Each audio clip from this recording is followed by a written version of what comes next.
Hey Niece, hey everyone. Yeah, Ultima Online. I was actually playing that myself until probably about 2003, I think it was.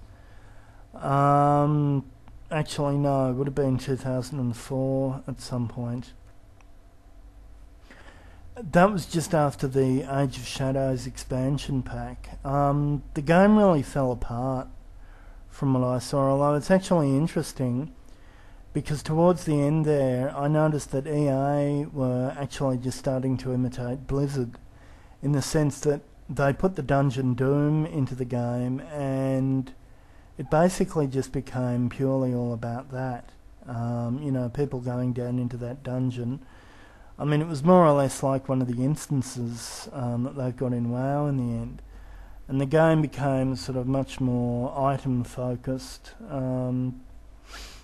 To some degree, it was basically a clone of Diablo 2, and it did wreck the game because UO up to that point had been based on something completely different.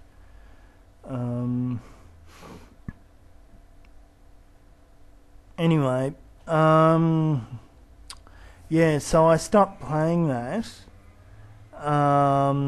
In terms of it being hard to play on Linux, I can remember seeing something about that because I think I was going to look at trying to run it in Linux myself at one point, but I'm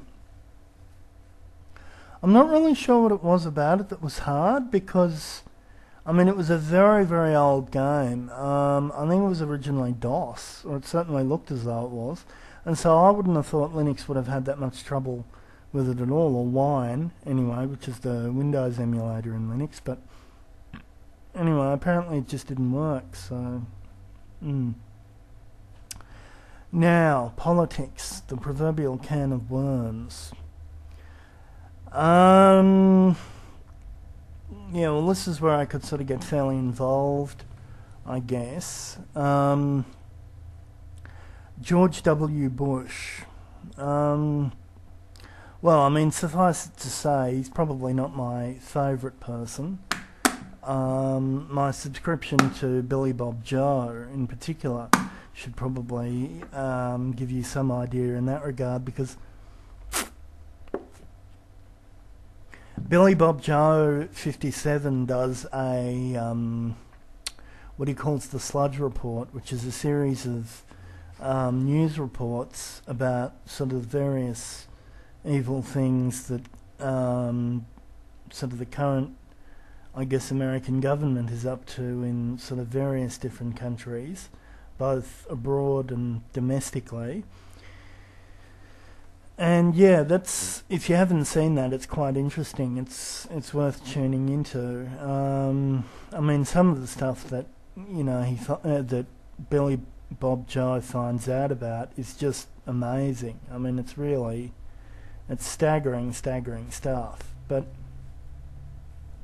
in terms of the corruption, I don't know how much you know about the history of the Roman Empire in particular, but America and Rome, in that sense, probably have more in common than might be immediately apparent.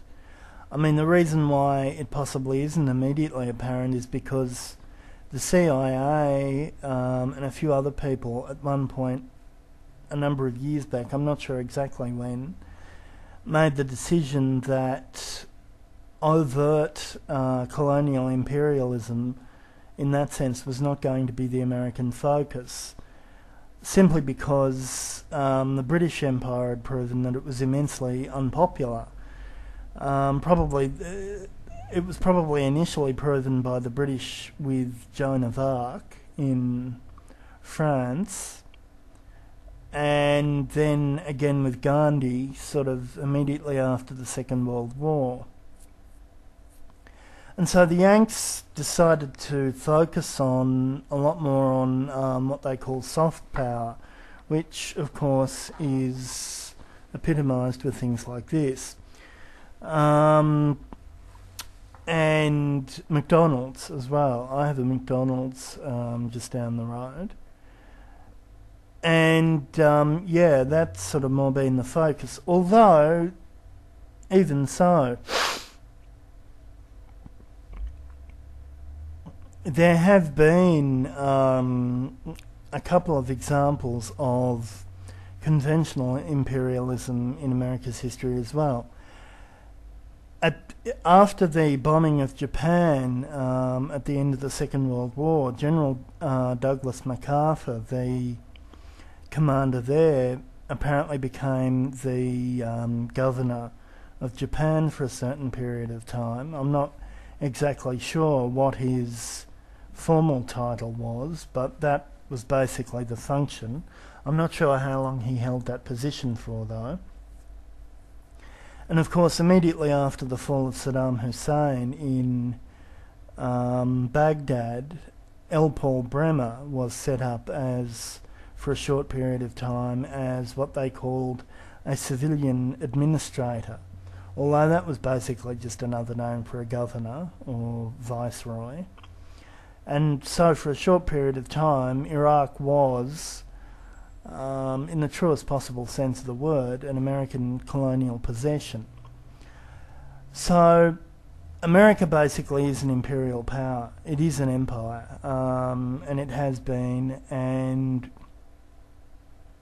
the corruption that you're seeing now, though, is actually symptomatic of an empire in a fairly advanced state of decline.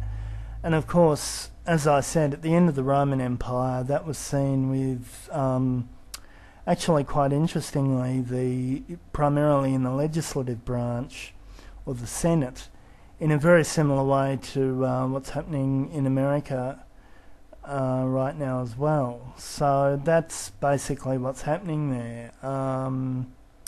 You've got an empire which, is... it's basically hit white dwarf status in that sense. The peak of the empire in that sense was probably in the period immediately after the Second World War. And I mean, of course, as I said, you had Japan to some degree as a colonial possession. And economically things were going gangbusters for America back then in comparison to now. Scientifically, officially, you had things like the Manhattan Project, which of course led to the development of the atomic bomb. And unofficially, and I mean, I don't know whether this is true or not, but you had stories of things like the Philadelphia experiment, which supposedly happened at about the same time. So scientifically and economically and in a number of different ways, the peak of America as a civilization probably was sort of about the late 40s, early 50s, sort of about that time period. But now, of course, it's all falling apart, and tragically, you're, of course, having to live in the middle of it. Now, the question, where am I from? I'm actually from Sunbury, which is a northwestern suburb of, I don't know whether I should be this specific, in case someone on YouTube decides to want to come and hunt me down and kill me. Sunbury is a northwestern suburb of Melbourne, which is the southeastern, the city on the southeastern coast of Victoria in Australia. Sunbury is actually a very, very boring place for me. It's semi-rural. It's basically right on the outer edge of the city. It's right between the sort of the city and the country. And there are a lot of people here involved primarily in housing construction and automotive repair work. A lot of builders and mechanics, basically. I'm pretty much completely in IT, on the other hand. The only certification that I've ever had was as a web designer. So there really aren't a lot of people in my area offline for me to communicate with. And as a result, I generally don't communicate with anyone offline at all.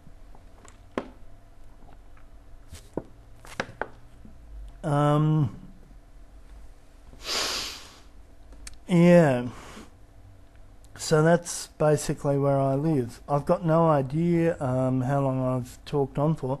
Oh goodness, just over 10 minutes. But yeah, so anyway, I better wrap this up, and I'll upload it. Just one more thing, Niece, just quickly for you and anyone else who might be interested. There's a particular book that you can look up on Amazon called The Sovereign Individual by Sir William Rees-Mogg, and I can't remember the name of the other man. But if you're interested in getting some more historical background, historical perspective, basically on how America essentially arrived in the mess that it's currently in, you might find that to be a good book to read.